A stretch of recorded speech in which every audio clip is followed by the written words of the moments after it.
আসসালামু আলাইকুম international news বাংলায় আপনাদের স্বাগতম। শুরুতে থাকছে শিরোনাম। শান্তিতে নোবেল পাননি বলেই অশান্তি বাড়াচ্ছেন ট্রাম্প। গাজায় শান্তি প্রতিষ্ঠায় তুরস্ক, মিশর, জর্ডানকে চান ট্রাম্প। ইরান যুক্তরাষ্ট্রকে পরাজিত করেছে খামেনি। ২১শে জানুয়ারি থেকে মার্কিন ভিসার জন্য অনুমোদিত হলে দিতে হবে ভিসা বন্ড। নিজস্ব ইন্টারনেট ও সোশ্যাল মিডিয়া আনছে ইরান। শান্তিতে নোবেল পুরস্কার না পাওয়ার ক্ষোভে যুক্তরাষ্ট্রের প্রেসিডেন্ট ডোনাল্ড ট্রাম্প তাঁর পররাষ্ট্রনীতি ও অবস্থানে পরিবর্তন এনেছেন বলে দাবি করেছে নরওয়ের গণমাধ্যম ভিজি। এক প্রতিবেদনে বলা হয়েছে, নোবেল না পাওয়ার পর ট্রাম্প আর নিজেকে শুধু শান্তির পক্ষে ভাবতে বাধ্য মনে করেন না। ভিজির হাতে আসা একটি চিঠির বরাতে জানা গেছে, নরওয়ের প্রধানমন্ত্রী ইয়োনাস গার স্টোরকে পাঠানো ওই চিঠিতে ট্রাম্প স্পষ্টভাবে উল্লেখ করেন, নোবেল পুরস্কার না পাওয়ার পর তিনি এখন যুক্তরাষ্ট্রের জন্য কি ভালো ও কি উপযুক্ত সে বিষয়েই সিদ্ধান্ত নেবেন। চিঠিতে ট্রাম্প লেখেন, আপনাদের দেশ সিদ্ধান্ত নিয়েছে ৮টি যুদ্ধ থামানোর পরও আমাকে নোবেল শান্তি পুরস্কার না দেওয়ার, তাই আমি আর কেবল শান্তির কথা ভাবতে বাধ্য নই। গার্ডিয়ানের বরাতে জানা গেছে, ওই চিঠিতে ট্রাম্প গ্রিনল্যান্ড দখলের হুমকিও দেন। তিনি দাবি করেন, ডেনমার্ক গ্রিনল্যান্ডকে রাশিয়া বা চীনের হাত থেকে রক্ষা করতে সক্ষম নয় এবং দ্বীপটির ওপর তাদের মালিকানার কোনো বৈধ লিখিত ভিত্তি নেই।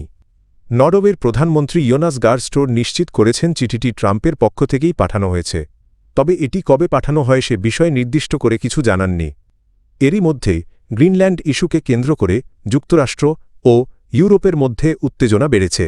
শনিবার ট্রাম্প ঘোষণা দেন, যুক্তরাষ্ট্রকে গ্রিনল্যান্ড কেনার অনুমতি না দেওয়া পর্যন্ত ১ ফেব্রুয়ারি থেকে ডেনমার্ক সহ ইউরোপের ৮টি দেশ থেকে আমদানির ওপর ১০% শুল্ক আরোপ করা হবে। গাজা যুদ্ধ পরবর্তী শাসন ব্যবস্থা তদারকির জন্য ঘোষিত বোর্ড অব পিস শান্তি পরিষদ এ যোগ দিতে পাকিস্তানের পর এবার মধ্যপ্রাচ্যের ৩ দেশ তুরস্ক, মিশর ও জর্ডানকে আমন্ত্রণ জানিয়েছেন যুক্তরাষ্ট্রের প্রেসিডেন্ট ডোনাল্ড ট্রাম্প।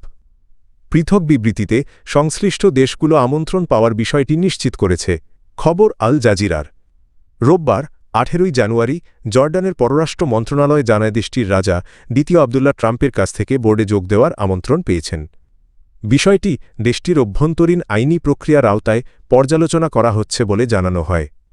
এর আগে একই দিন পাকিস্তানের পররাষ্ট্র মন্ত্রণালয়ও শান্তি পরিষদে যোগ দেওয়ার আমন্ত্রণ পাওয়ার কথা স্বীকার করে।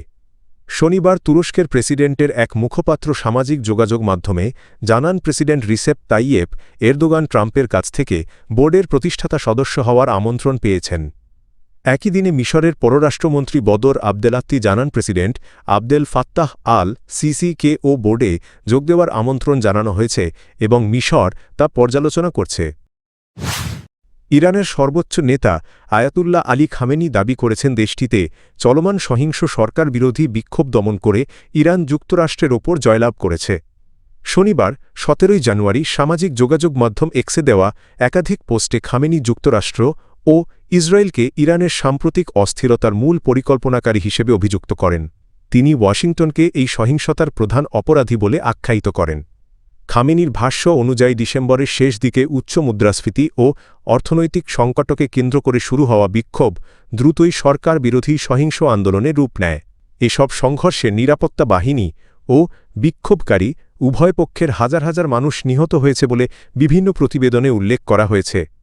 ইরানের সর্বোচ্চ নেতা বলেন, এই রাষ্ট্রদ্রোহ সংগঠিত করতে যুক্তরাষ্ট্র ব্যাপক প্রস্তুতি নিয়েছিল। এটি ছিল আরও বড় ষড়যন্ত্রের সূচনা, কিন্তু ইরানি জাতি যুক্তরাষ্ট্রকে পরাজিত করেছে। বাংলাদেশের নাগরিকদের জন্য যুক্তরাষ্ট্রের ব্যবসা ও পর্যটন ভিসা B1, B2 আবেদনের ক্ষেত্রে নতুন শর্ত আরোপ করা হয়েছে। ২০২৬ সালের ২১শে জানুয়ারি থেকে ভিসা অনুমোদন পেলে আবেদনকারীদের সর্বোচ্চ $১৫,০০০ পর্যন্ত ভিসা বন্ড জমা দিতে হবে। সোমবার ১৯শে জানুয়ারি ঢাকায় অবস্থিত মার্কিন দূতাবাস এক বিজ্ঞপ্তিতে এ তথ্য জানায়। দূতাবাসের বার্তায় বলা হয়, নতুন নিয়মটি কেবল ২০২৬ সালের ২১শে জানুয়ারি বা তারপর থেকে ইস্যু হওয়া B1, B2 ভিসার ক্ষেত্রে প্রযোজ্য হবে। এর আগে যেসব বাংলাদেশি নাগরিক বৈধভাবে B1, B2 ভিসা পেয়েছেন তাদের জন্য এই বন্ড জমার শর্ত কার্যকর হবে না। ভিসা বন্ড মূলত যুক্তরাষ্ট্রে অবস্থানকালীন ভিসার শর্ত ভঙ্গ না করার নিশ্চয়তা হিসেবে নেওয়া হয়। নির্ধারিত সময়ের মধ্যে যুক্তরাষ্ট্র ত্যাগ করলে বন্ড ফেরত দেওয়ার বিধান রয়েছে। মার্কিন কর্তৃপক্ষের মতেই পদক্ষেপের লক্ষ্য হল ভিসা শর্ত লঙ্ঘন ও অবৈধভাবে অবস্থান করার ঝুঁকি কমানো। নিজস্ব প্রযুক্তি নির্ভর একটি স্বতন্ত্র ইন্টারনেট ব্যবস্থা চালুর উদ্যোগ নিয়েছে ইরান। এই ব্যবস্থার আওতায় থাকবে রাষ্ট্রীয় সামাজিক যোগাযোগ মাধ্যম ও নিজস্ব সার্চ ইঞ্জিন এবং দেশীয় মেসেজিং অ্যাপ, যেখানে তথ্য প্রবাহ ও যোগাযোগের ওপর পূর্ণ নিয়ন্ত্রণ থাকবে সরকারের হাতে। আন্তর্জাতিক ইন্টারনেট পরিষেবা ব্যবহার পুরোপুরি বন্ধ করা না হলেও তা কঠোরভাবে সীমিত ও নিয়ন্ত্রিত করা হবে।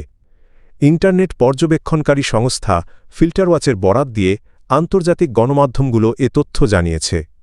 প্রতিবেদনে বলা হয়, গত বছরের ডিসেম্বরের শেষ দিক থেকে ইরানে শুরু হওয়া দেশব্যাপী আন্দোলনের প্রেক্ষাপটেই এই সিদ্ধান্ত নেওয়া হচ্ছে। উচ্চ মূল্যস্ফীতি ও অর্থনৈতিক সংকটের বিরুদ্ধে শুরু হওয়া বিক্ষোভ ধীরে ধীরে সরকারবিরোধী গণ আন্দোলনে রূপ নেয়। আন্দোলনের সময় সামাজিক যোগাযোগ মাধ্যম ও ইন্টারনেট ব্যবহার করে বিক্ষোভকারীদের সংগঠিত ও উস্কানি দেওয়ার অভিযোগ তোলে তেহরান। ইরানের সর্বোচ্চ নেতৃত্ব ও সরকারি কর্মকর্তারা দাবি করেছেন, এই অস্থিরতার পেছনে যুক্তরাষ্ট্র ও ইসরায়েলের প্রত্যক্ষ ও পরোক্ষ ভূমিকা রয়েছে এবং বিদেশি শক্তিগুলো অনলাইন প্ল্যাটফর্ম ব্যবহার করে পরিস্থিতি ঘোলাটে করেছে। বিশ্লেষকদের মতে প্রস্তাবিত এই জাতীয় ইন্টারনেট ব্যবস্থা কার্যকর হলে ইরানের ডিজিটাল পরিসরে সরকারের নজরদারি আরও জোরদার হবে। একই সঙ্গে মতপ্রকাশের স্বাধীনতা ও বৈশ্বিক তথ্য প্রবাহে নাগরিকদের প্রবেশাধিকার বড় ধরনের সীমাবদ্ধতার মুখে পড়তে পারে।